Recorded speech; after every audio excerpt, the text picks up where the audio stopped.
It was a cold November afternoon in New York City. The wind howled through the towering skyscrapers, and people bundled up in their coats hurried along the sidewalks, eager to escape the chill. The city never slept, and yet, in all its bustling energy, there were stories hidden in the corners. Stories of struggle, resilience, and sometimes unexpected kindness. Among the moving crowd, Donald Trump, dressed in a long dark overcoat and his signature red tie, stepped out of Trump Tower for what seemed to be just another ordinary day. As he walked down Fifth Avenue, taking in the city's energy, something unusual caught his eye. Near the entrance of a small cafe, a middle-aged man sat hunched over, his clothes worn and tattered. His face was weathered, his hands trembling slightly from the cold. In front of him was a simple cardboard sign that read, "Veteran in need. Please help." Pedestrians walked past him without a second glance, some tossing a coin, others ignoring him entirely. Trump stopped in his tracks. He had seen many people in tough situations, but something about this man's eyes, filled with quiet dignity but undeniable struggle, made him pause. Ignoring the bustling crowd around him, he approached the man and crouched down to his level. The city noise seemed to fade into the background as he focused on the veteran in front of him. "What's your name, sir?" Trump asked, his voice calm but firm. The man looked up, startled. He hadn't expected anyone, let alone Donald Trump, to stop. "Uh, it's James. James Carter." "You served?" Trump continued, nodding toward the sign. James gave a small nod. 12 years in the Army. Got injured overseas. Came back. Things fell apart. Lost my job. My home.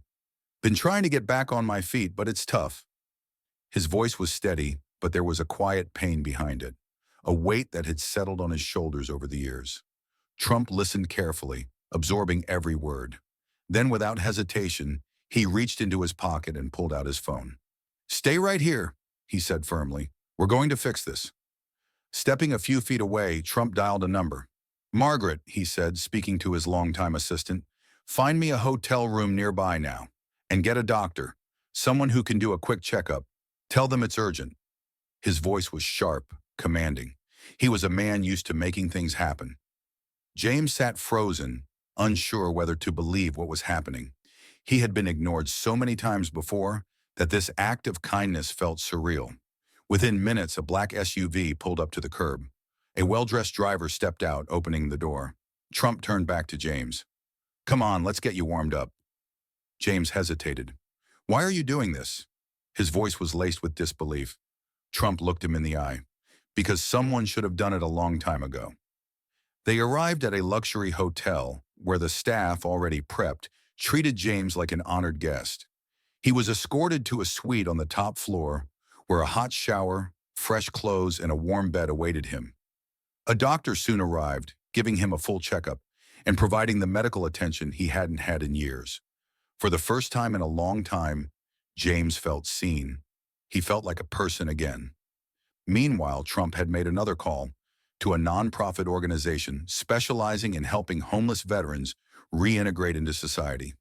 Within the hour, their representative, a kind woman named Lisa, arrived to meet James. "James," she said warmly, "we're going to help you with housing, job training, whatever you need. You're not alone anymore." James's eyes filled with tears. He looked over at Trump, his voice shaking.